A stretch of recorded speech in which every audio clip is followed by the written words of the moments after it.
wabarakatuh. Hai, ketemu lagi dengan aku Kak Ebi. Hari ini Kak Ebi bakalan ngebagiin cerita bagaimana cara dan syarat untuk mendaftar untuk bikin surat izin praktik bidan ya. Jadi SIPB.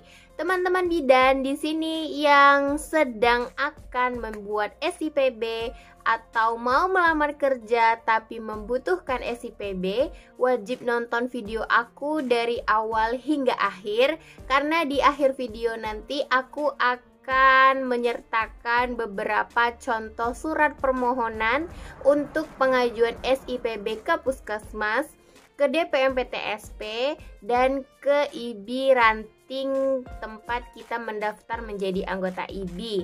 Lalu aku juga bakalan masukin contoh dana lokasi yang aku sertakan di persyaratan SIPB aku. Jadi kalian harus nonton dari awal hingga akhir ya. Oke. Nah, aku langsung aja ke inti dari persyaratannya apa aja. Nah, kalian dari video ini sudah harus mulai menyiapkan pena dan kertasnya ya teman-teman, untuk mencatat apa aja persyaratan yang akan aku sebutkan di dalam video ini. Oke? Yang pertama, tentunya kalian harus menyiapkan KTP ya. Kalau belum punya KTP, gimana Kak Ebi solusinya? Kalian bisa bikin surat keterangan perekaman eKTP. Jadi bisa pakai surat perekaman kalau KTP-nya belum bisa dicetak. Oke.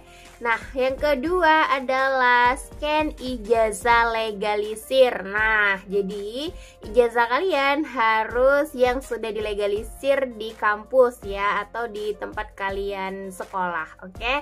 Nah, lalu yang ketiga, nah ini juga sangat penting sekali, adalah dana lokasi dan dana ruang fasilitas tempat kalian kerja. Karena aku kerjanya itu di klinik bidan bersalin, BPM ya, jadi nggak terlalu ribet banget bikin dana lokasinya. Nah, untuk kalian yang kerjanya itu, sorry ya, ada motor lewat. Yang kalian kerjanya itu di rumah sakit, mungkin bisa ditanyakan ke bagian administrasi rumah sakit ya. Aku kurang tahu alurnya kalau di rumah sakit.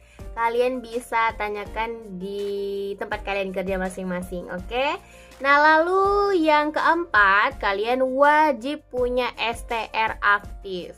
Nah, gimana kalau belum punya STR ya? Berarti belum bisa buat SIPB-nya ya. Jadi kalian harus lulus UKOM dulu ya teman-teman, baru bisa dapat STR yang aktif. Kalau STR-nya tidak aktif karena tidak diperpanjang, ya mau tidak mau teman-teman wajib untuk mengurus perpanjangan STR dulu ya. Jadi ribet banget tuh. Aku udah melaluinya ya kan, harus daftar IBI dulu, nunggu dulu ya.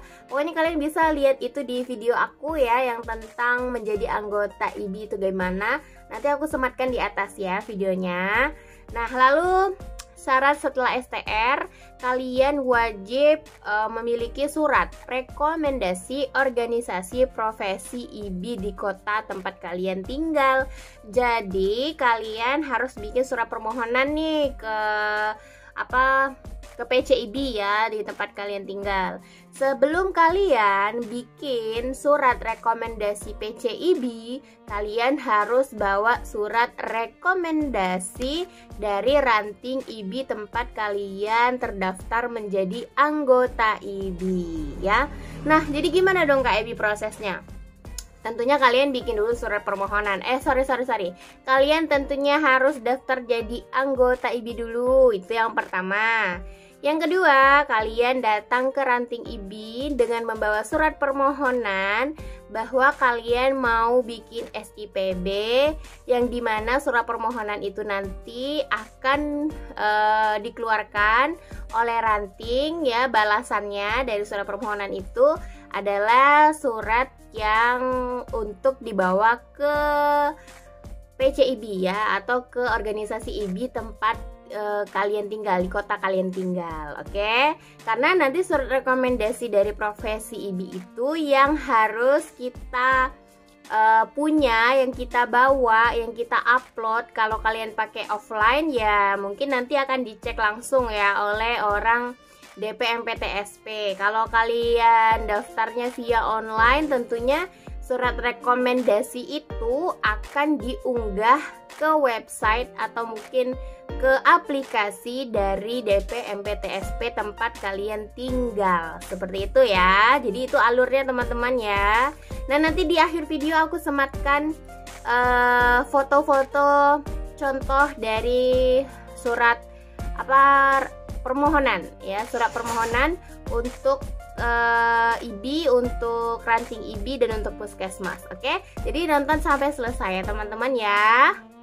Lalu yang berikutnya adalah kalian harus buat surat keterangan sehat atau kita sering dengar namanya itu KIR dokter, yang ditandatangani oleh dokter yang sudah memiliki surat izin praktik atau SIP ya. Jadi nggak bisa kalian minta tanda tangan dokter yang tidak punya SIP. Jadi boleh nggak di puskesmas bikin surat keterangan sehatnya? Boleh banget, di mana aja. Yang penting itu ada tanda tangan dokternya yang ber-SIP. Kalau dokternya kakak kamu sendiri ya nggak jadi masalah. Yang penting dicap basahnya itu legal ya. Seperti itu, oke. Lalu yang berikutnya aku nyontek ya teman-teman ya, karena aku lupa. Lalu yang setelah KIR dokter adalah surat keterangan atau pernyataan memiliki tempat kerja di fasilitas pelayanan kesehatan ya, dimana ini untuk kawan-kawan yang punya praktik sendiri gitu kan, punya tempat praktik bidan mandiri. Nah, kalian harus menyertakan surat keterangan pernyataan memiliki tempat kerja di fasilitas pelayanan kesehatan. Ini juga aku bakalan kasih tahu nanti contoh formatnya ya di akhir video aku, oke? Lalu yang ke-8 adalah SIP pertama untuk permohonan SIP kedua. Jadi kita teman-teman bidan ini bisa punya 2 SIPB yang dipakai di 2 tempat yang berbeda. Udah tahu belum? Nah, jadi SIPB itu yang pertama, misal kalian kerja di puskesmas, kan itu puskesmas mau minta kita punya SIPB juga. Nah, kita juga bisa bikin SIPB yang kedua untuk praktik mandiri kita di rumah atau di tempat lain gitu kan. Boleh banget ya, tapi cuman bisa 2 ya, nggak boleh lebih dari itu. Jadi kalau kalian mau bikin surat SIPB permohonan yang kedua, kalian harus menyertakan SIPB kalian yang pertama. Oke, lanjut. Yang ke-9 ya, surat izin dari atasan. Ada motor lagi ya, aku ulangi ya. Surat izin dari atasan jika pemohon telah bekerja di Vaskes atau di pelayanan kesehatan. Ini untuk kalian yang kerja di puskesmas, kerja di bidan mandiri, tapi kalian bekerja ya. Kemudian kalian bekerja di rumah sakit. Nah, kalian harus memiliki surat pernyataan bahwa atasan kita itu menyatakan benar bahwa kita bekerja di sana. Jadi kita mau bikin SIPB karena bekerja di sana gitu loh. Nanti aku sertakan ya contoh formatnya di akhir video aku. Lalu yang ke-10 itu adalah surat pengantar puskesmas wilayah praktik tempat kalian bekerja ya. Contoh, aduh goyang kamera aku, sorry. Contoh gini, aku kan kerjanya di klinik bersalin di kecamatan A ya, tapi aku tinggal di kecamatan B. Jadi aku bikin surat pengantar puskesmasnya di puskesmas kecamatan A, tempat aku kerja, bukan di puskesmas tempat aku tinggal. Seperti itu ya. Lalu yang terakhir, nah ini yang paling penting ya, adalah surat permohonan kepada DP MPTSP. Nah, jadi kalau di daerah aku, alhamdulillah banget bahwasanya ya, lebay ya, bahwa DP MPTSP ini menyediakan permohonan melalui online ya. Jadi dia bisa kita tinggal unggah aja. Jadi gampang ya, nggak dipersulit. Kita tinggal tunggu hasil dari mereka, apakah sudah diterima prosesnya, nanti bisa langsung kita dapatkan SIPB kita, seperti itu ya.